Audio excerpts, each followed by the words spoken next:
Mercredi, 4 mois se sont écoulés depuis les attaques transfrontalières du Hamas du 7 octobre qui ont fait 1200 morts en Israël et qui ont vu le groupe désigné comme terroriste par les États-Unis prendre en otage quelques 240 personnes.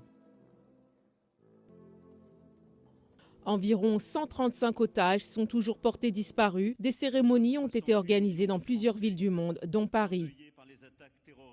Le plus haut diplomate américain, Antony Blinken, se trouve au Moyen-Orient pour demander la libération des otages, dont 6 Américains, et une pause prolongée dans les combats afin d'acheminer davantage d'aide humanitaire aux civils palestiniens de Gaza. Mais le Premier ministre israélien, Benjamin Netanyahou, a rejeté une proposition du Hamas qui aurait demandé le retrait de toutes les forces israéliennes de Gaza. Aujourd'hui, j'ai dit au secrétaire d'État Blinken qu'après avoir vaincu le Hamas, nous ferons en sorte que Gaza soit démilitarisé pour de bon. L'histoire a déjà prouvé qu'il n'y a qu'une seule force qui peut permettre une telle chose. L'État d'Israël à travers les FDI, forces de défense israéliennes, et nos forces de sécurité. Lors d'une conférence de presse séparée, mercredi en fin de journée, Antony Blinken a dit ceci à propos de la contre-proposition du Hamas. Bien que la réponse de Hamas contienne clairement des demandes inacceptables, nous pensons qu'elle crée un espace pour parvenir à un accord et nous y travaillerons sans relâche jusqu'à ce que nous y parvenions. À Tel Aviv, un groupe d'otages israéliens libérés a lancé un appel à Netanyahou pour qu'il fasse pression en faveur d'un accord sur les otages.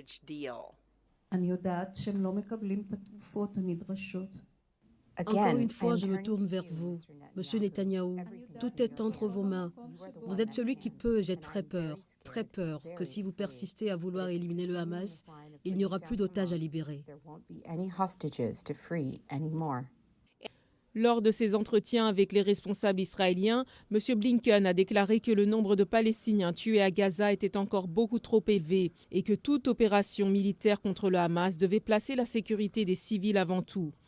Selon le ministère de la Santé de Gaza, dirigé par le Hamas, au moins 27 478 Palestiniens ont été tués dans la bande de Gaza depuis le 7 octobre.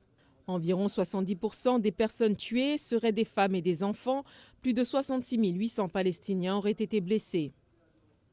Antony Blinken s'est également entretenu avec le président de l'autorité palestinienne, Mahmoud Abbas, à Ramallah, en Cisjordanie.